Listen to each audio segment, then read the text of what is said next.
ఈ రోజున పరిశుద్ధాత్మ దేవుడు మనకు కీర్తన గ్రంథం 100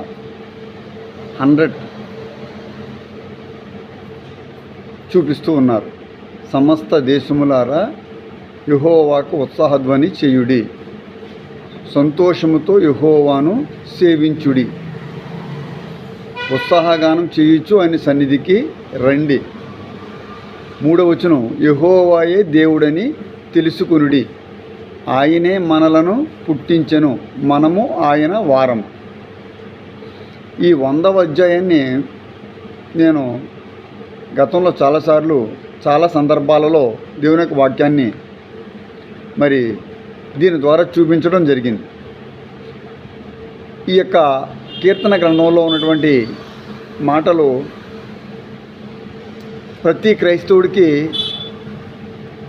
మాత్రమే కాకుండా ప్రతి నూతన ఆత్మకు కూడా చాలా ఉపయోగకరమైనదని నేను భావిస్తూ ఉన్నాను. 3వ వచనాన్ని మనం ధ్యానిస్తే ఇక్కడ చక్కనటువంటి మాట కనబడుతుంది. యెహోవాయే దేవుడని తెలుసుకొనుడి, ఆయనే మనలను పుట్టించెను, మనము ఆయన వారం. ఈ మాట చూశారండి. యెహోవాయే దేవుడని తెలుసుకొనుడి. ఇక్కడ ముఖ్యమైన విషయం ఏమిటంటే తెలుసుకొనుడి. మనుషులతో దేవుని వాక్యం ఏం చెప్తుందంటే తెలుసుకోండి. ఏం తెలుసుకోవాలి? మొదటిది దేవుడు ఉన్నాడని తెలుసుకోండి. దేవుడికి స్తోత్రం గట్టిగా చెప్పండి. దేవుడు ఉన్నాడని తెలుసుకోండి. రెండవదిగా దేవుడు ఎవరో కూడా తెలుసుకోండి. రెండోది ఏమిటి? మొట్టమొదటిది ఏమిటి? దేవుడు ఉన్నాడు, దేవుడు ఉన్నాడని తెలుసుకోండి. ఓకే. రెండోదిగా దేవుడు ఎవరో తెలుసుకోండి. హల్లెలూయా. మనలను నిర్మించిన దేవుడు ఎవరో తెలుసుకోండి. మూడోదిగా దేవుడికంటూ ఒక నామం ఉంది, ఆ నామాన్ని కూడా తెలుసుకోమని దేవుడి గ్రంథమే చెప్తుంది. దేవుని నామాన్ని మనం ఏం చేసుకోవాలా? తెలుసుకోండి.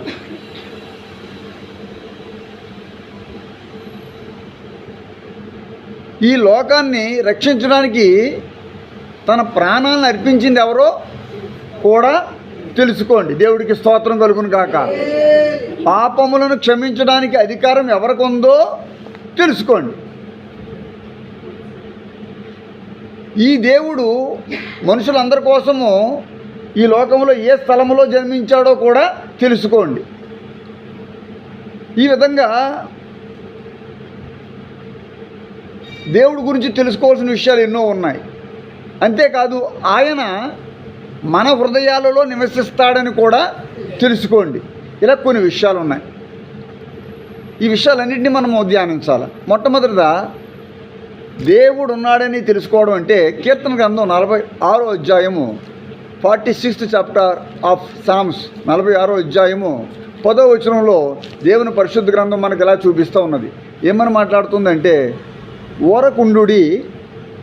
ఊరకుండుడి నేనే దేవుడని తెలుసుకొనుడి, అన్యజనులలో నేను మహోన్నతుడను అగుదును, భూమి మీద నేను మహోన్నతుడను అగుదును. మళ్ళీ చదువుతున్నాను. ఊరుకుండుడి నేనే దేవుడని తెలుసుకునుడి.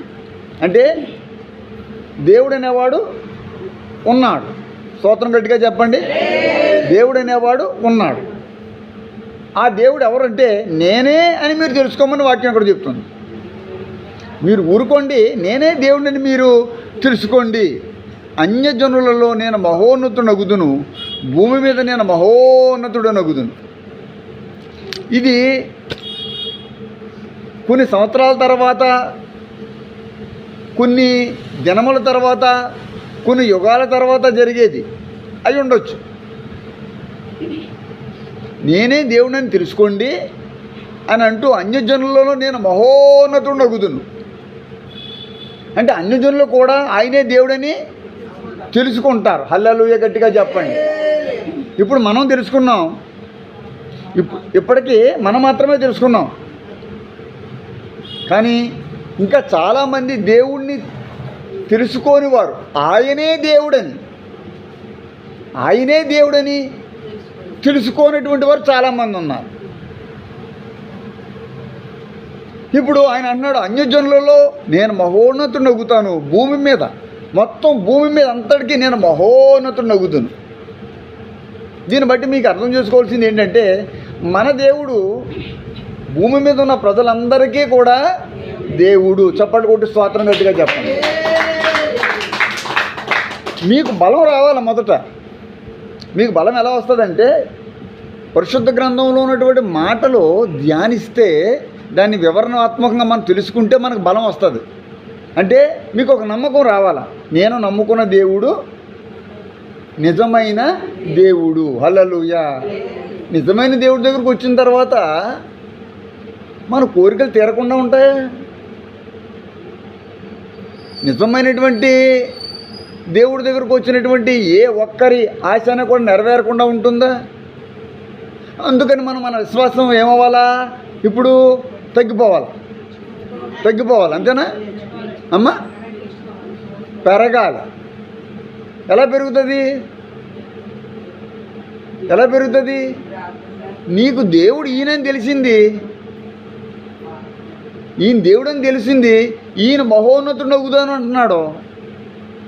గతంలో మనం చాలాసార్లు విన్నటువంటి మాట, నన్ను మహింపరచు వారిని నేను మహింపరుతును, నన్ను కనపరచువారిని ఆయన మహింపరచబడతాడు, ఆయన బిడ్డలను కూడా దేవుడు మహిమపరుస్తాడు.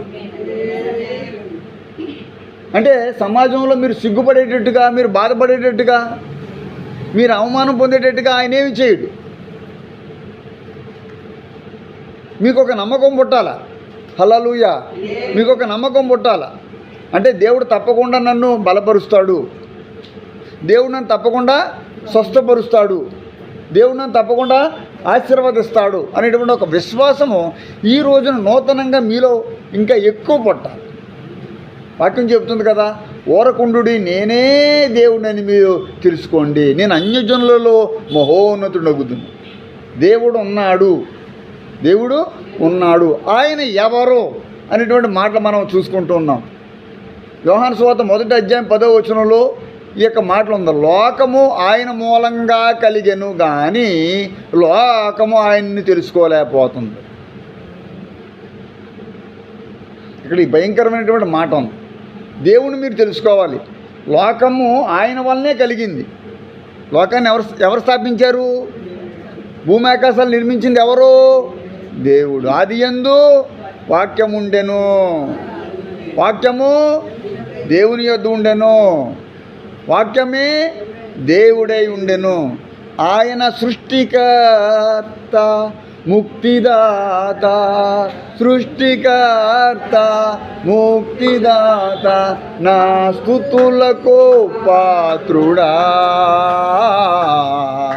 ఆరాధన నీకే నా యేసయ్యా, ఆరాధన నీకే, ఆరాధన స్తుతి ఆరాధన, ఆరాధన నీకే, ఆరాధన స్తుతి ఆరాధన, ఆరాధన ఆరాధన నీ. ఆయన ఆరాధించబడాలి. ఎవరు ఆరాధించాలా? మనమందరం ఆరాధించాలి.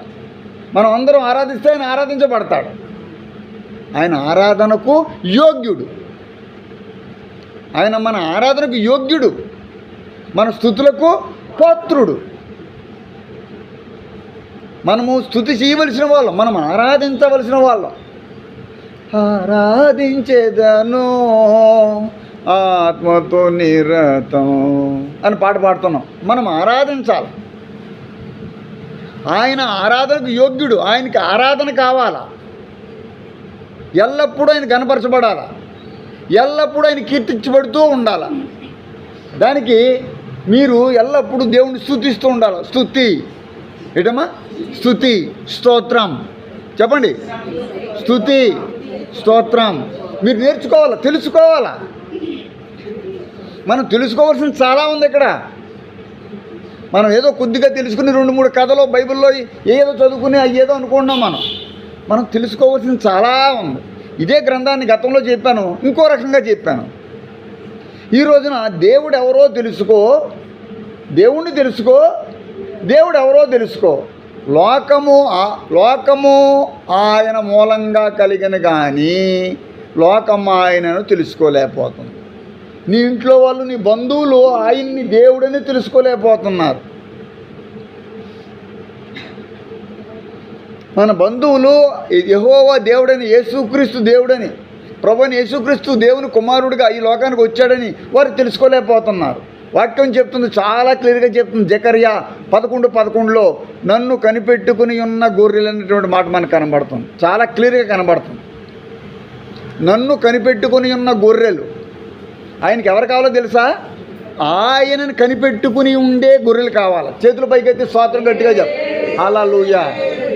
ఆయనను కనిపెట్టుకుని ఉండాల. కనిపెట్టి ప్రార్థన చేయటం, దేవుడు రాకడ కొరకు కనిపెట్టడం, ఆయన మాట కొరకు కనిపెట్టడం, ఒక సిద్ధపాటు జీవితాన్ని కలిగి ఉండాలి. ఈ జకర్యా 11:11లో నన్ను ఉన్న గొర్రెలు. మనం గొర్రెలుగా ఉండాలి, ఆయన కొరకు కనిపెట్టాలి. చూడండి, మీకు తెలుసో లేదో, గేదెలు ఆవుల్ని పెంచుకునేవారు ఆ చావిళ్ళలో కట్టేసి ఉంచుతారు. రాత్రంతా అలాగ ఉంటాయి, తిండి తెప్పలు సరిగ్గా లేక. పొద్దున్నే ఆవులు కానీ గేదెలు కానీ చాలా గట్టిగా అరుస్తూ ఉంటాయి. దేని కొరకు? అవి ఎలా అరుస్తాయంటే ఒక మనిషి అరిచినట్టుగా అరవడం నేను చూశాను అనమాట. చాలా విడ్డూరంగా ఉంటుంది అన్నమాట, చాలా విచిత్రంగా ఉంటుంది. అమ్మా అన్నట్టుగా అంబా అంబా అని ఆ రైతు కోసం అవి చూస్తూ ఉంటుంది. రైతు ఎప్పుడు వస్తాడు, ఎప్పుడు గడ్డి వేస్తాడు, ఎప్పుడు తాడిప్పుతాడు. మనం దేవుని కొరకు కనిపెట్టాలి. దేవుడి కొరకు కనిపెట్టడం అంటే ఏదో రోగంలో ఉన్న, చేతుల పైకి స్తోత్రం గట్టిగా చెప్పండి, ఏదో రోగంలో ఉన్నప్పుడు తగ్గడానికి, ఏదో బలహీనతలో ఉన్నప్పుడు మరి విడుదల కోసం కనిపెట్టడం కాదు, ఎల్లప్పుడూ కనిపెట్టి ఉండాలి. విశ్వాసి నేర్చుకోవాల్సింది ఏంటంటే ఎల్లప్పుడూ కనిపెట్టుకోవాలి. అమ్మా, కాన్షియస్ మైండ్ కావాలా, మెలకువ. నువ్వు కనిపెట్టుకున్నప్పుడు, నువ్వు కనిపెడుతూ ఉన్నప్పుడు నీకు భవిష్యత్తులో జరిగేది నీకు తెలుస్తుంది, దేవుడు తెలుపుతాడు. ఉదాహరణకి నువ్వు పడుకునేటప్పుడు ఒక 40 నిమిషాలు, ఒక 50 నిమిషాలు, ఒక గంట సేపు భారంగా ప్రార్థన చేసి దేవుడి దగ్గర కనిపెట్టడం అంటే ప్రార్థన చేయడం. కనిపెట్టడం అంటే కళ్ళు తెరిచి దేవుడు ఏదో చేస్తాడని చూడడం కాదు. కనిపెట్టడం అంటే చిన్నపిల్లలు తల్లిదండ్రుల వరకు ఏం చేస్తారు? కనిపెడతారు. పనికి వెళ్ళిపోతారు, తల్లి తండ్రో. పాలు ఇవ్వాల్సిన తల్లి బయటికి వెళ్ళిపోయి పని చేసుకోవాల్సి వస్తుంది పాపం. చాలా బాధపడే విషయం. తల్లి గురించి పిల్ల, ఆ ఇంట్లో ఉన్నటువంటి వాళ్ళు కూడా వాళ్ళ అమ్మ ఎప్పుడు వస్తుందో, ఈ అమ్మాయి ఏడుపు ఆపుతూ లేదంటారు. వాళ్ళ ఆకలి తీరుతుంది, తల్లి రాగానే ఆకలి తీరుతుంది. నువ్వు కనిపెట్టినప్పుడు దేవుడు నీ ఆకలి తీరుస్తాడనే విషయం నువ్వు తెలుసుకోవాలి. నువ్వు కనిపెట్టి ప్రార్థన చేస్తున్నప్పుడు దేవుడు నీ ఆకలి, నీ కోరిక తీరుస్తాడు. ఎల్లప్పుడూ ప్రార్థన విషయంలో గోజాడుతూ ఉండాలి. ప్రార్థనలో మనం చేయవలసిన చాలా ఉన్నాయి. అంధకార క్రియలను బంధించాలి. నీ ఇంటిలో ఉన్నాయి, నీ ఒంటిలో ఉన్నవి, సమాజంలో ప్రజలను ఏలుతున్నవి. ఎంతోమంది పిల్లలు డ్రగ్స్కి అలవాటు పడిపోయారు. ఎక్కడ చూసినా గంజాయి, గల్లీకి గంజాయి దొరుకుతుంది. గంజాయి తాగితేనట, గంజాయి పీలిస్తేనట 1000 ఏనుగుల బలం వచ్చేస్తుందట. అప్పుడు ఏం చేస్తారో వాళ్ళకే తెలియదట. గబుక్కుని కత్తి తీసుకుని పొడిచేయచ్చట. ఇంకా వాళ్ళకి ఏం చేస్తున్నారో అనే విషయం వాళ్ళకి ఏమీ తెలియదు. ఒక అపస్మారకమైనటువంటి పరిస్థితుల్లో వాళ్ళు ఉంటారు. ఇలాంటి వారు అందరి కొరకు మనం ఏం చేయాలంటే ప్రార్థన చేయాలి. బాధ్యత, ప్రార్థన అనేది ఒక బాధ్యతగా చేయాలి. చూడండి, మీరు పని చేయడానికి వెళ్తారు, ఏదో పని, ఆ పని మీరు ఎలా చేస్తున్నారు? బాధ్యతగా చేస్తున్నారు. ఆ యజమానుడికి లేక యజమానురాల దగ్గర మీరు ఎలా ఉంటారు? బాధ్యతగా ఉంటారు. మంచిది. మరి మీ నిజమైన మన అందరి యజమానుడు ఎవరు? దేవుడు. దేవుడి దగ్గర ఇంకెంత బాధ్యతగా ఉండాలి. ఎంత బాధ్యత, ఎంత నమ్మకం మనం కలిగి ఉండాలి చూపించాలా. నేనే దేవుడని తెలుసుకోండి, ఊరుకుండుడి, నేనే దేవుడని తెలుసుకోండి. దేవుడు ఉన్నాడని తెలుసుకోవాలి, యెహోవాయే దేవుడని తెలుసుకోవాలి. ఇక్కడ వాక్యం చెబుతుంది, నన్ను కనిపెట్టుకొని ఉన్న గొర్రెలు. నన్ను తెలుసుకోండి, నన్ను కనిపెట్టి అంటే నన్ను అంటే ఆయన్ని తెలుసుకున్నటువంటి గొర్రెలు అనమాట. ఎద్దు తన కామాందు నెరుగును, గాడిద తన సొంత వాణ్ణి. హల్లెలూయా అని యెషయా గ్రంథంలో మాట కూడా మనం ఒకసారి జ్ఞాపకంలో తెచ్చుకోవాలి. నిజమే, సిటీస్కి వెళ్ళినప్పుడు ఆ సిటీస్లో ఏ సిటీకి వెళ్ళినా, ఒక నల్గొండ వెళ్ళినా, ఒక నల్లజర్లు వెళ్ళినా, ఒక విజయవాడ వెళ్ళినా, ఒక విశాఖపట్నం వెళ్ళినా, ఒక కాకినాడ వెళ్ళినా, ఒక రాజమండ్రి వెళ్ళినా, గేదెలు, ఆవులు, ఎద్దులు బయటే ఉంటాయి. ఎందుకంటే వాళ్ళని ఫీడ్ చేయడానికి తగినటువంటి గడ్డి వాళ్ళ దగ్గర ఉండదు, ఊర్లోకి ఇచ్చిపెట్టేస్తారు. అవి ఊరంతా మేస్తూ ఉంటాయి. కానీ సాయంకాలం అయ్యేటప్పటికి యజమాని దొడ్డి దగ్గరికి అవి వచ్చేస్తా. హల్లెలూయా.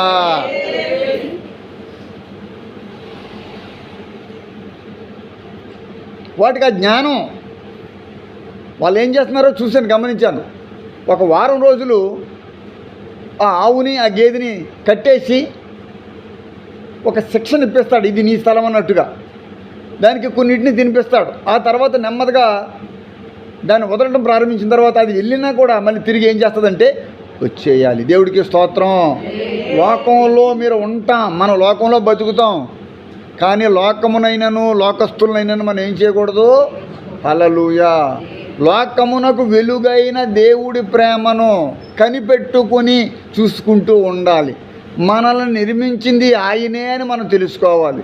కీర్తన గ్రంథము, పరిశుద్ధాత్మ దేవుడు మనకు చూపిస్తున్నటువంటి ఈ గ్రంథంలో 103:14 వచనంలో ఈ మాట మనకు కనబడుతుంది. మనము నిర్మింపబడిన రీతి ఆయనకి తెలిసే ఉన్నది, మనము మంటివారమని ఆయన జ్ఞాపకం చేసుకొనిచున్నాడు.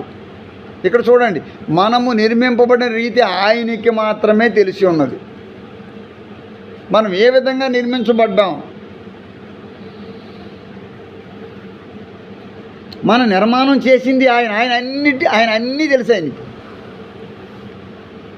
మనం నిర్మింపబడినటువంటి రీతి, మన తల్లి గర్భంలో ఉంటుండగానే నువ్వు నన్ను చూసావు అనేటువంటి లేఖనం చెబుతాను. ఇది మీరు తెలుసుకోవాలా. మీరు కడుపులో ఉన్నప్పుడే, మీరు కడుపులో పడ్డప్పుడే దేవుడు నిన్ను చూశాడు అనే విషయం మీరు తెలుసుకోవాలా. ఆయనకి తెలుసు మనం నిర్మింపబడేది, ఆయనకి తెలుసు. ఏ విధంగా 9 నెలలు మనం పెరిగామో, కొంతమంది 8 నెలలుగా పుట్టేస్తూ ఉంటారు. చాలా ప్రాబ్లం ఉన్నప్పుడు వాళ్ళని 8వ నెలలో వాళ్ళు మరి ఒక అబార్షన్ టైప్లో అయిపోయే సమయంలో మరి నిజంగా ఆ పిల్లల్ని ఆపరేషన్ చేసి తీసేస్తారు. ఆ నిర్మాణం కూడా ఆయనకి తెలుసు. మనము క్లియర్గా ఉంది కదా ఇక్కడ. నేను చెప్పే మాటలు కాదు, మనము మనల్ని నిర్మించింది ఆయనే మనం తెలుసుకోవాలి. మనం నిర్మింపబడిన రీతి ఆయనకు తెలిసే ఉన్నది. నీ పుట్టు పూర్వత్వాలన్నీ ఆయనకి తెలుసు. నువ్వెవరో ఆయనకి తెలుసు, నీ పేరేమిటో ఆయనకి తెలుసు, నువ్వేమిటో ఆయనకి తెలుసు. కానీ దేవుడు ఎవరో చాలామందికి తెలియదు. దేవుడు ఉన్నాడని తెలియదు, దేవుడు ఎవరో తెలియదు. దేవుడు ఉన్నాడు, నేను ఉన్నవాడను అనువాడనై ఉన్నాను అని మోషేతో దేవుడు మాట్లాడాడు. దేవుడికి స్తోత్రం. ఇవి కూడా ఈ చెప్తున్నటువంటి మాటల్లో కథలో ఏమి కనబడవు. ఈ పూర్తిగా దేవుని యొక్క వాక్య లేఖనాలు మాత్రం మీకు చూపిస్తున్నాను. కానీ ఇవి మీ అందరికీ చాలా ఎనర్జీ, చాలా బూస్ట్ ఇస్తాయి. దేవుడు ఉన్నాడు అనేటువంటి ఒక విషయం మీరు మర్చిపోకూడదు. మీ యొక్క కాన్షియస్ మైండ్లోకి వెళ్ళాలి. దేవుడు ఉన్నారు, ఆయన అన్నటువంటి మాటలు దేవుణ్ణి మీరు తెలుసుకోవాలి. లోకము ఆయనను ఎరగలేదు. చాలా క్లియర్గా లోకము ఆయన మూలంగా కలిగను, కానీ లోకం ఆయనను తెలుసుకొనలేదు. లోకము ఆయన్ని తెలుసుకోలేకపోతుంది. లోకస్తులు లోకాన్నే చూస్తున్నారు. లోకపు రంగులు కనబడుతున్నాయి వాళ్ళకి. ఒక విశ్వాస అనేవాడు దేవుని యొక్క చిత్తాన్ని తెలుసుకోవాలి, దేవుని యొక్క ఉద్దేశాన్ని తెలుసుకోవాలి. ఏం తెలుసుకోవాలో చెప్తున్నాను. దేవుడు తెలుసుకుంటున్నాడు, యాకోబు నీ పేరేమిటి అంటే, యాకోబు నన్ను అడుగుతున్నాడు, కానీ యాకోబు స్వభావం ఎలాగుంది? ఒక వ్యక్తిని ఆశీర్వదించడానికి యాకోబుని అడుగుతున్నాడు పట్టుకుని, నీ పేరేమిటి? ఆయనకి తెలియదేంటి, యాకోబు అని పిలుస్తున్నాడు, మళ్ళీ నీ పేరేంటి అని అడుగుతున్నాడు. చాలాసార్లు చెప్పాను మీకు నేను. ఆయనకి తెలుసు కానీ మళ్ళీ అడుగుతున్నాడు. నువ్వెవరో ఆయనకి తెలుసు, కానీ నువ్వు లోబట్టం నువ్వు తెలుసుకోలేకపోతున్నావు. పూర్ణ హృదయంతో దేవుడికి లోబట్టం వేరు. ఇప్పుడు మన పిల్లలు మన కడుపులో ఎలాగా తయారయ్యారో మనకు తెలియదు. యాక్చువల్గా ఏదో గర్భం దాల్చాము, 9 నెలలు మూసాము, ఆపరేషన్ అంటారు, లేదా సిజరైన్ అంటారు, లేకపోతే న్యాచురల్గా ఏదో అయ్యింది. మొత్తానికి మనకు తెలిసింది ఏంటి, తల్లికి ఏం తెలిసింది ఏంటంటే 9 నెలలు మూయడం మాత్రమే తెలుసు. హల్లెలూయా. భారంతో మూయడం అది ఒకటే తెలుసు. కానీ వాళ్ళు, మనము, మీరు, మీ పిల్లలు నిర్మింపబడిన రీతి ఆయనకి మాత్రమే తెలుసు. మనకు తెలియాలంటే మనం స్కానింగ్కి వెళ్ళాలి. మీకు అర్థమవుతుందండి? లాస్ట్ నైట్ నిన్న రాత్రి, అదే గత రాత్రి 6:30, 6:45కి ఒక ఫోన్ వచ్చింది. అయ్యగారు, అతని పేరు సీను, మా అమ్మాయికి 3వ నెల, కొంచెం బ్లీడింగ్ అవుతుంది అన్నాడు. సరే ఫోన్ పెట్టేయండి అన్న. ఫోన్ పెట్టేసి మీ చుట్టాలకు ఫోన్ ఇమ్మని చెప్పాను, వాళ్ళకి డైరెక్ట్గా చెప్పకూడదని. హాస్పిటల్లో పెట్టారు, రాజమండ్రి ఏదో హాస్పిటల్ పేరు చెప్పాడు, కొంచెం మర్చిపోయినది, నాకు కొంచెం గుర్తులేదు. హాస్పిటల్లో పెట్టారు. వాళ్ళు ఫస్ట్ ఏమన్నారంటే ఏం చెప్పలేదట. చెప్పకుండా 5,000 తీసుకుని బ్లడ్ ఎక్కించేశారు. 2 లీటర్లు బ్లడ్లో లేదని బ్లడ్ ఎక్కించారట. ఏం చెప్పలేదట. నేను చుట్టాల ఆవిడ పేరు భారతి. నేను ఒకటి చెప్పాను, అమ్మా మీరు వాళ్ళకి ఇప్పుడు ఏం చెప్పొద్దు, ఆ కడుపులో ఉన్న బిడ్డ చచ్చిపోయింది అంటే. మీరు అడగొచ్చు, బ్లీడింగ్ అయిపోతుంది కాబట్టి ఆ విధంగా చచ్చిపోయిందని చెప్పారమ్మ. కాదు అంటే ఇలాగ ఈ మాటలు ఆడుతున్నానని ఏమనుకోవద్దు. ఇది మెడికల్ టర్మ్స్ కాబట్టి, ఈ వైద్యపరంగా మాటలు కాబట్టి చెప్తున్నాను. ఒక్కొక్కసారి ప్రెగ్నెంట్గా ఉన్నప్పుడు కూడా బ్లీడింగ్ అవ్వడానికి అవకాశం ఉంటుంది కొంచెంగా. అలాగని వాళ్ళు అందరూ చచ్చిపోరు. ఈ మాటలు ఎందుకు చెప్తున్నానంటే, నేను క్లియర్గా చెప్పాను, కొంతసేపట్లో ఆ బిడ్డ చచ్చిపోయినట్టుగా మీకు తెలుస్తుంది. ఈ మాట ఎప్పుడు ఎవరికి ఏం చెప్పొద్దని అన్నాను. మరలా 8ంటికి నాకు ఒకసారి ఫోన్ చేయండి అన్నారు. అతను మళ్ళీ తిరిగి ఫోన్ చేశాడు. అతని పేరు సీను. చేసి, అయ్యగారు మరి మీరు మా చుట్టాలతో చెప్పారట కదా, అమ్మాయి లోపల బేబీ చచ్చిపోయిందని. డాక్టర్ గారు ఇప్పుడే చెప్పారు, రేపు పొద్దున ఆపరేషన్ చేసి అదంతా బయటకు తీసేస్తాం, క్లీన్ చేసేస్తామని. ఇవన్నీ ఎందుకు చెప్పాల్సి వచ్చిందంటే, ఒక డాక్టర్ చెప్పకముందు నేను అనేక విషయాలు అనేక మందికి చెప్పాను. అది మీకు తెలుసు, అవునా కదండి? దేవుడికి స్తోత్రాలు. ఒక డాక్టర్ చెప్పకముందే. అలాగని నేనేం హెచ్చించుకోవట్లేదు. నేను ఎప్పుడు ఎవరు నన్ను హెచ్చించాలని నేను కోరుకోను. కానీ నేను ఒకటే చెప్తున్నాను, దేవుడు అనేక విషయాలను బయలుపరుస్తాడు. హల్లెలూయా గట్టిగా చెప్పు. దేవుడు అనేక విషయాలను బయలుపరుస్తాడు. ఆయన నీకు కూడా అనేక విషయాలు బయలుపరచాలి అంటే నువ్వు ఆయన ఎవరో పూర్తిగా తెలుసుకోవాలి. చప్పట్లు కొట్టి స్తోత్రం చెప్పండి. ఆయన ఎవరో ఇప్పుడు నాకు తెలియకపోవడం ఏంటంటే, యేసుక్రీస్తుల వారు, యేసుక్రీస్తు దేవుడు అని తెలుసుకున్నాం. కానీ ఆయన ఏం చేయగలడో నీకు తెలుసా? ఆయన ఏం చేశాడో తెలుసుకున్నావా? వినండి, జాగ్రత్తగా వినండి. ఆయన ఏం చేశాడో తెలుసుకున్నావా? ఏం చేస్తున్నాడో తెలుసుకున్నావా? ఏమి చెయ్యగలడో తెలుసుకోవాలని ఆసక్తి ఉందా? హల్లెలూయా, దేవుడికి స్తోత్రాలు. ఏం చేశాడో తెలుసుకోవడం బైబిల్లో మనకు ఉంటుంది. ఏం చేస్తున్నాడో ఇప్పుడు తెలుస్తుంది. లోకం చూస్తున్నావు, నీ కుటుంబం, నీకు ఒక అనుభవం వచ్చింది, అనేక మంది చెప్పిన మాటలు తెలిసాయి, నీకు ఒక అనుభవం వచ్చింది. ఇంకొక విషయం ఉంది, ఏం చేయబోతున్నాడో తెలుసుకోవాలంటే మాత్రం నువ్వు ఆయన పాదాల దగ్గర ఉండాలి. ఆయన కోసం కనిపెట్టే గొర్రెగా మారిపోవాలి. ఎంత గొప్ప దేవుడండి. ఇంకా మనిషి మాట్లాడకుండానే ఆ బిడ్డ చచ్చిపోయిందని చెప్పడం నాకే ఆశ్చర్యం. నేను వాళ్ళకి చెప్తున్నాను, అయ్యగారు అమ్మ దయచేసి ఏమనుకోద్ది మాట అన్నానని మీకు కూడా చెప్పాను.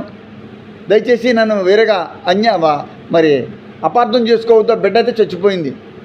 అప్పుడు ఎంత అయిన తర్వాత నేను నెమ్మదిగా అసలు ఏం జరిగిందయ్యా అంటే, వాళ్ళు అతనికి ఒంగోలులో ఏదో చిన్న జాబ్ వస్తే ఆ జాబ్ కోసం వీళ్ళ వీడియోలో ఈ మాటలన్నీ వింటారు. నేనేం తప్పు చెప్తలేదు, ఈ వీడియో రికార్డింగ్ అవుతుంది, ఇది వాళ్ళకి కూడా వెళ్తుంది, గ్లోబల్గా వెళ్తుంది. మన వీడియో 3000 మంది సబ్స్క్రైబర్స్ నాకు ఉన్నారు, అందరికీ వెళ్తుంది, ఇంకా చాలామంది చూస్తారు. చాలా సంతోషం, మంచిదే. అందుకని నేను ఎప్పుడు కూడా అబద్ధం మాట్లాడను, తప్పు మాట్లాడను. అప్పుడు ఆయన అంటున్నాడు, అయ్యగారు బస్సులో మేము ఆ చోట వెళ్తున్నప్పుడు బస్సులో ఒక రాడ్ ఉంటుంది కదా, ఇనప రాడ్లు ఉంటాయి కదా, ఇనప రాడ్ కడుపుకి తగిలేసిందండి. ఇవన్నీ ఆయన చెప్పలేదు. వాళ్ళు ఇవన్నీ చెప్పకపోయినా కూడా దేవుడు విషయాల్ని బయలుపరుస్తాడు. మీరు కనిపెట్టి ఆయన్ని తెలుసుకోవాలి.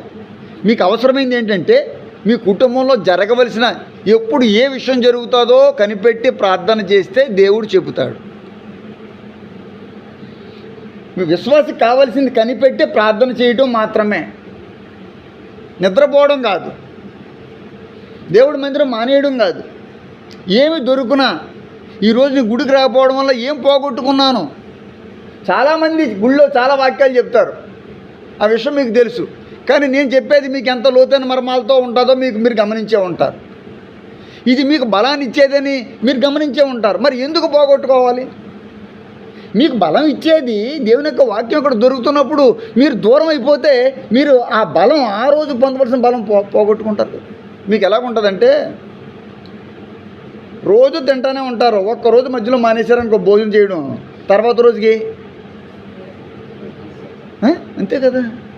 ఇది సంవత్సరాలు పడి పెద్ద మూకుడిలో వండుకుని తిన్న మీరు కూడా ఒక్కరోజు మానేస్తే టీ తాకపోతే నీరసం వచ్చేసిందంటారు. టిఫిన్ లేకపోతే బాబోయ్ నాకు అది ఒక రకంగా తల తిరిగేస్తుందంటారు. నిజమే, నేనైనా అంతే, నిజం. ఎవరికైనా ఒకటే. ఇది ఎవరిని కామెంట్ చేయడం కాదు, ఇది ఉన్న ఫ్యాక్ట్ని మాత్రమే చెప్తాను నేను. ఎవరినో తిట్టేయాలని కాదు, ఎవరినో ఏదో చేసేయాలని కాదు. ఇది నీకైనా నాకైనా ఒకటేనండి. నాకు అలాగే ఉంటుంది. మేము ఉపవాసంతో ఉంటాం. ఈరోజు ఉపవాసం, మంగళవారం ఉపవాసం, ఆదివారం ఉపవాసం. తల తిరిగిపోతూ ఉంటుంది, కళ్ళు తిరుగుతూ ఉంటాయి. మాకు తెలియదు అనుకుంటున్నారా దేవుని బిడ్డలారా? నిజమే. మరి ఒక్కరోజు తినకపోతే ఎలాగ ఉంటుంది? ఒక్కరోజు దేవుని యొక్క ఆహారం నీకు అందించేటప్పుడు ఆయన ఇస్తాను రా అన్నప్పుడు రాకపోతే మరి నీకు బలహీనత రాదా? ఆత్మీయ బలహీనత రాదా? మరి ఆత్మీయ బలహీనతలోకి వెళ్ళిన తర్వాత మరలా తిరిగి బలవంతులు అవడం టైం పడుతుంది కదా. ఇప్పుడు కలుతీరు పడిపోయారు, వెంటనే మిమ్మల్ని ఎక్కడ తీసుకెళ్తారు? ఏమి ఎక్కిస్తారు? అది అన్నీ మీకు తెలుసు. నెంబర్ 1 రోగుల్లో మీరు నెంబర్ 1 రోగులు. సారీ అండి, దేవుడికి స్తోత్రాలు. వ్యాధిగ్రస్తుల్లో మీరు నెంబర్ 1 వ్యాధిగ్రస్తులు. ఎందుకంటే అన్ని వ్యాధులు, అన్ని రోగాలు, అన్ని బాధలు మీకు సాధకాలు అన్నీ తెలుసు. కళ్ళు తిరిగిపోవడం తెలుసు, పడిపోవడం తెలుసు, సెలైన్లు ఎక్కించుకోవడం తెలుసు, ఇంజక్షన్లు ఎక్కించుకోవడం తెలుసు, చేతులపై కాళ్ళపై అన్నీ తెలుసు. హల్లెలూయా, హల్లెలూయా. సృష్టికర్త, ముక్తిదాత, సృష్టికర్త, ముక్తిదాత, స్తుతులకు పాత్రుడా.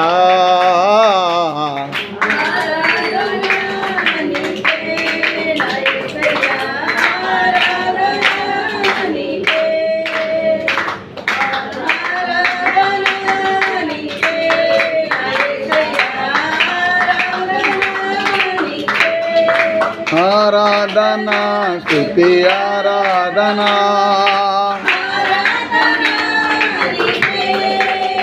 యెషయా గ్రంథం 52వ అధ్యాయం 6వ వచనంలో ఈ మాట ఉంటుంది. జాగ్రత్తగా వినండి, నా వైపే చూడండి దయచేసి. కావున ఇచ్చట నేను ఏమి చేయవలను, ఇదే యెహోవా వాక్కు. నా జనులు, జాగ్రత్తగా వినండి, నా జనులు నా నామమును తెలుసుకొందురు. అంటే దేవుడున్నాడు, ఆయనకి ఒక నామం ఉంది. మీరున్నారు, మీకు ఒక పేరు ఉంది. ఒక్కొక్క పేరు, కొంతమందికి 2-3 పేర్లు ఉంటాయి. ఏం పేరు అంటే చిన్ని. ఇంకో చోటుకి వెళ్తే నా పేరు ప్రీతి. ఇంట్లో మంగతాయారు. ఏదో ఉదాహరణకి, విమర్శగా కాదు, మామూలుగా ఏదో పేరు, రకరకాల పేరు. అలాంటి వాళ్ళు ఎవరు లేరు కదా ఇక్కడ, ఉండరు. ఖజానా ఖాళీ అయిపోతుంది. దేవుడికి స్తోత్రం కలుగును గాక. హల్లెలూయా, హల్లెలూయా, హల్లెలూయా. దేవుని బిడ్డలారా, పేర్లు ఉంటాయి మంచి. కొంతమందికి తల్లిదండ్రులు పెట్టిన పేరు నచ్చక ఏదో సొంతంగా పేరు పెట్టుకుంటారు. బాగా వెరీ గుడ్, తప్పేం లేదు. ఇక్కడ దేవుడు ఉన్నాడు. దేవుడికి ఒక నామం ఉంది. నా జనులు నా నామమును తెలుసుకుందురు. ఇక్కడ చూడండి, నా వైపు చూడండి. నేనున్నానని చెప్పువాడను నేనే అని వారు ఆ దినమును తెలుసుకుంది. చాలా రోజులు తెలుసుకోరు. చాలామంది చాలా రోజులు తెలుసుకోరు. ఒక రోజు వస్తుంది, ఆ రోజున ఆయన ఉన్నవాడు అనువాడును నేనే అని వారు తెలుసుకుంటారు. ఇందాక చదివానుగా, ఇందాక కీర్తన గ్రంథంలో చదివానుగా, ఏమనుందో 46:10 భూమి మీద నేను మహోన్నతుడు నగుదును, అన్యజనులందరి మధ్యలో నేను మహోన్నతుడు నగుదును. ఒక దినం వస్తుంది.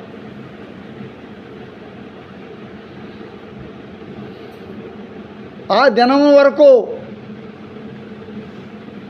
దినం వరకు కనిపెట్టడం ఎందుకు? ఇప్పుడే ఆయన తెలుసుకోవాలి. ఆయన నామం అన్ని నామముల కంటే పైనామం. ఈ నామము వలన గాక మరి ఏ నామం వలన మీకు రక్షణ కలుగదు. దేవుడు ఉన్నాడు.